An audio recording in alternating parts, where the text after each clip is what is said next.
Assalamu alaikum, I'm Aisha and you're watching Samaa News. Here are today's headlines.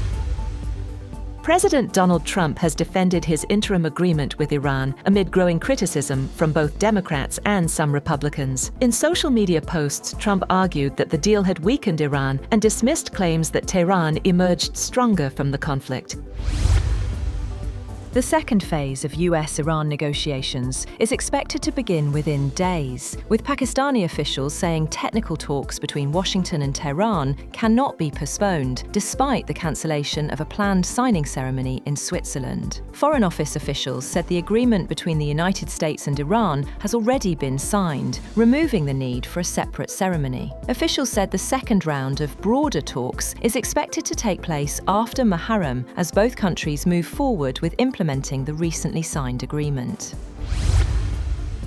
Preparations for technical negotiations between the United States and Iran have hit a roadblock after a planned meeting in Switzerland was called off, raising fresh questions about the implementation of the recently signed agreement aimed at ending months of conflict between the two countries. According to a statement issued by Switzerland's Foreign Ministry, talks that had been scheduled for Friday at the Bergenstock mountaintop resort in Switzerland will no longer take place. The announcement followed confirmation from the White House that US Vice President J.D. Vance had withdrawn from a planned trip to Switzerland, where he was expected to meet Iranian negotiators and launch technical discussions on implementing the 14-point agreement reached between Washington and Tehran.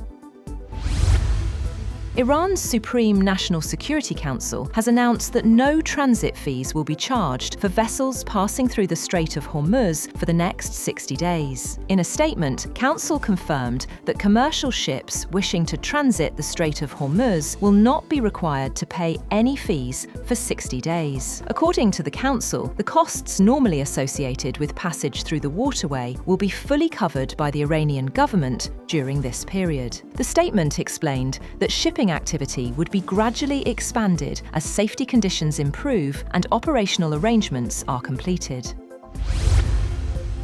US President Donald Trump has described the Memorandum of Understanding with Iran as being close to Tehran's unconditional surrender, claiming the United States completely defeated Iran militarily while choosing a limited agreement to avoid a wider global crisis. In an interview to Axios, Trump said the war demonstrated American military superiority, but continuing the operation could have triggered a global economic shock by threatening the Strait of Hormuz and oil supplies. He warned that if the operation had continued, the Strait of Hormuz could have remained closed, threatening global oil shipments and raising the risk of a worldwide economic depression.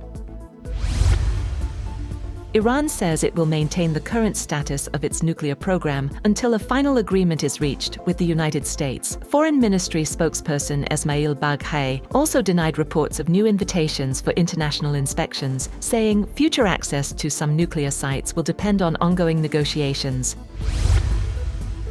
A Reuters report claims that Iran's Islamic Revolutionary Guard Corps, or IRGC, has established covert cells inside Iraq to carry out attacks on Gulf states hosting US military forces. According to Iraqi security and militia sources cited in the report, the groups allegedly launched multiple drone attacks between April and May against targets in Kuwait, Saudi Arabia, and the United Arab Emirates. The sources say the cells operate outside traditional militia command structures and report directly to the IRGC, reflecting what analysts describe as a shift in Iran's regional strategy amid mounting military and economic pressures.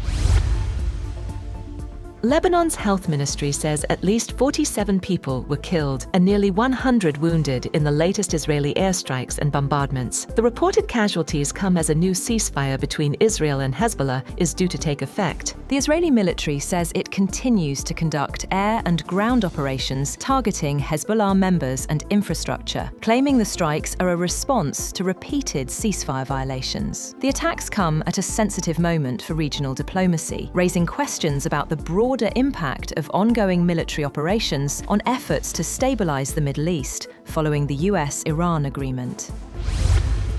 That's all for now. For more updates, visit www.samaa.tv.